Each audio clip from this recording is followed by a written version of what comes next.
Cristian Sima și vă aflați pe canalul Feed Your Greed. Acum 400-500 de ani în feudalism, problema numărul 1 era exploatarea țăranului european, american și așa mai departe. Mă rog, american nu prea era, că nu ajunseseră europenii în America. Dar, în general, clasa muncitoare lucra pământul, o parte din produsele pe care le recolta trebuia să le dea proprietarului terenului și aveam discrepanțe mari între marile moșii ale Europei și milioanele de oameni care lucrau și abia reușeau să mănânce. Și iobăgia asta, legarea de glie și așa mai departe, s-a numit feudalism. Astăzi suntem în capitalism, totul e bine și frumos. La un moment dat, în anii 90, a apărut internetul. Internetul ne-a dat tuturor acces la orice, gratis. Puteam merge la bibliotecă, aveam acces la cunoaștere, aveam acces la cărți, la filme, gratis. Cât mai mult și cât mai gratis. Și după aia au apărut platformele sociale. Și platformele de socializare, toată lumea venea pe Facebook, scria ce dorea, libertate maximă, capitalism maxim, nu trebuia să plătim nimic. Oare așa e? Oare nu cumva astăzi suntem nu în capitalism, ci în tehno-feudalism? Păi în 2003, Janusz Varoufakis, dacă vă aduceți voi aminte, un economist școlit până în America și care a fost ministrul de finanțe în momentul crizei din 2011 din Grecia. Și care a spus că acești coloși de tehnologie vor fi viitorii latifundiari. Dar nu va mai fi ca până acum, că Nababu avea moșii în Muntenia, în Oltenia, în Transilvania, dar în România. Ci vor fi latifundiari mondiali. Adică toți vom lucra și vom munci pe tarlaua lor. O tarla care se întinde de la San Francisco până în Hawaii, dar pe partea ailaltă. Adică cuprinde și Asia, și Europa, și Africa, tot. Și oligarhii ruși, care sunt foarte criticați că au pus mâna pe bogățiile țării, sunt nimic față de Bezos, Zuckerberg, Tim Cook, Larry Ellison și cine mai vreți voi, Jensen Huang. Adică, și mai ales acum cu inteligența artificială, toți trebuie să muncim pe niște platforme. Platformele nu ne aparțin. Deosebirea e radicală. Dacă țăranul muncea pământul de nevoie, pentru că n-avea ce să mănânce, el neavând pământ, noi ne ducem de bunăvoie. Și nu ne ducem numai la un latifundiar, ne ducem la toți. Ne ducem și pe platforma lui Amazon, și pe platforma lui Meta, ne ducem și la Apple, ne ducem peste tot. Și acolo peste tot, pe TikTok, pe Instagram, peste tot. Suntem gratis. Muncim noi? Nu, scriem, postăm. Dar în timpul ăsta cineva ne manipulează și face și bani pe cârca noastră. Că dacă mâine n-am mai postat pe niciun fel de platformă și ne-am duce la bibliotecă, ar fi o nenorocire. S-ar prăbuși bursele. Am ajuns astăzi ca un astfel de oligarh să controleze, să zicem, firma Nvidia.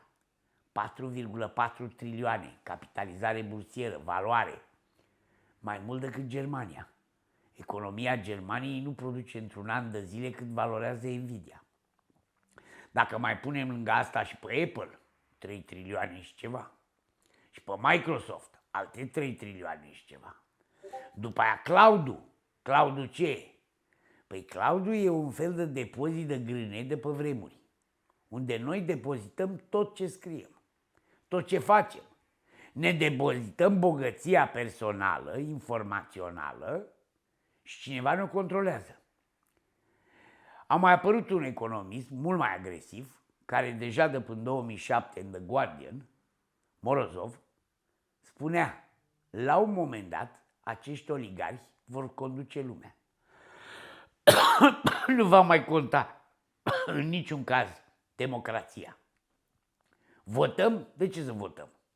Păi dacă îl votăm pe Trump, dacă Trump nu bate palma cu Bezos, cu Tim Cook, cu Larry Ellison, cu Elon Musk, nu există. Și atunci oamenii ăștia se duc, bat palma cu președinții, nici măcar nu trebuie să chinuie prea mult ca să-i pună în funcție. Vin președinții la ei. Nu? Putin are nevoie de frații Durov. Telegram. Altă minune. E adevărat, nu e americană. E a nimănui. Că frații Durov nu sunt nici ruși, nici francezi. N-au buletin. Această nouă formă de sclavagism este o formă de sclavagism sub anestezie. La modul la care noi suntem atât de anesteziați, atât de fericiți că ne întâlnim cu lume nouă, că socializăm, că altfel nu mai avem cu cine să vorbim, ne plictisim acasă de nevastă și de copii, intrăm pe Facebook, intrăm pe Instagram, mai vedem niște fete drăguțe, mai facem niște avansuri, mai vorbim cu unul care ne învață despre bani, ne mai uităm la Sima pe YouTube și Sima muncește pe YouTube, dar 35% e a lui YouTube. Și cine plătește? Voi, că îi plătiți lui Sima abonamentele, members only. De acolo alți 35% tot la YouTube. Deci 35% ăsta e ca un fel de cota de grâu după ce am muncit pământul. Eu muncesc că vin și vă dau conținut, că mă informez, că vă spun din experiența mea, din cultura mea făcută la bibliotecă, nu pe internet. Și voi, pentru că mă ascultați, contribuiți la bunăstarea proprietarilor de platforme. Și nu mai avem discrepanțe mari între o pătură socială și alta. Nu, că acum avem câțiva oligarhi. 4, 5, 7, Big Tech. În afară de Big Tech, sunt ăia care sunt furnizorii lui Big Tech. Dar și ăia n-au ce face, sunt la stăpân. Că dacă vrei mâine să-ți faci un magazin online, îl pui pe Amazon și Amazon îți ia cotă parte. Până și dacă vrei să faci pe taximetristul, trebuie să-i dai bani lui Uber. Totul e în mâna câtorva persoane. Și persoanele astea n-au nici un gând să ne pună pe noi să votăm. Nu noi hotărâm ce putem scrie și ce nu putem scrie. Ei hotărăsc. Libertatea noastră este îngrădită direct pentru că oricare dintre noi putem fi dați afară de pe o platformă. Bun, n-am pierdut nimic. Numai că am devenit dependenți. Care naibii platforme sunt niște droguri. Și dacă nu mai avem doza de drog zilnică de Instagram, de TikTok, intrăm în sevraj. Și tot acest sevraj, toată această nebunie, dă bunăvoie. Pentru că noul capitalism sau noul tehnofeudalism se face de bunăvoie. Ne-a forțat cineva? Nu. Ne forțează cineva să citim toate prostiile de pe TikTok sau să ascultăm toate prostiile lui Sima? Nu. Dar Sima, chiar dacă el vrea să fie obiectiv, depinde de YouTube. Pentru că YouTube-ul impune regulile. YouTube-ul îi spune cum e algoritmul. Și dacă Sima vrea să facă audiență, trebuie să adapteze regulilor și algoritmilor. Și acum au apărut tot felul de specialiști, care nu că n-ar fi foarte buni și eu folosesc vreo 2 dintre ei, care îți explică algoritmul. Vrei să faci venituri mai mari? Respecti algoritmul. Te încadrezi. Mergi pe drumul cel drept. Și drumul cel drept ți-l arată ei. Nu votezi, nu ai opinii contrare, pentru că dacă ai opinii contrare, ești suspendat. Faci cel mai mică abatere de la reguli, ești out. Și când o platformă are 3 miliarde de oameni, care stau și se uită acolo și contribuie la bunăstarea patronului, care-i problema? O să spuneți că socialism nu deloc. Vreau un capitalism, dar vreau un capitalism concurențial fără monopol. Am vreo șansă eu să fac o altă platformă tip YouTube și să veniți la mine unde să nu vă pun nicio regulă? Nu. Până și Grocu lui Elon Musk, chiar dacă va fi mai bun sau nu va fi mai bun, Apple a hotărât să nu listeze. Și nu listează. Vă spun altceva.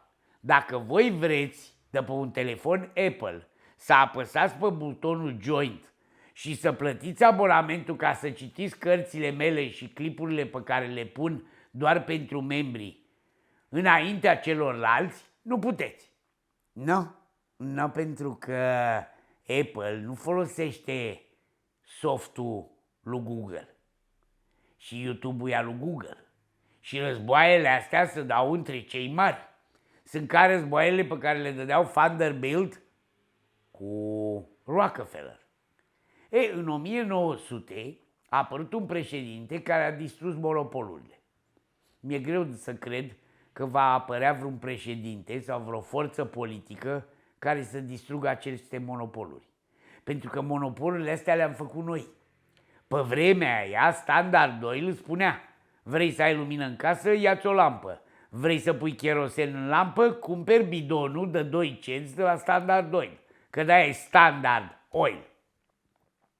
Și dacă Standard Oil-ul se sparge în Texaco, Chevron, Mobil, va fi concurență. Și acum cum să le mai spargă? Păi nu se poate. Toată lumea e pe platformele astea.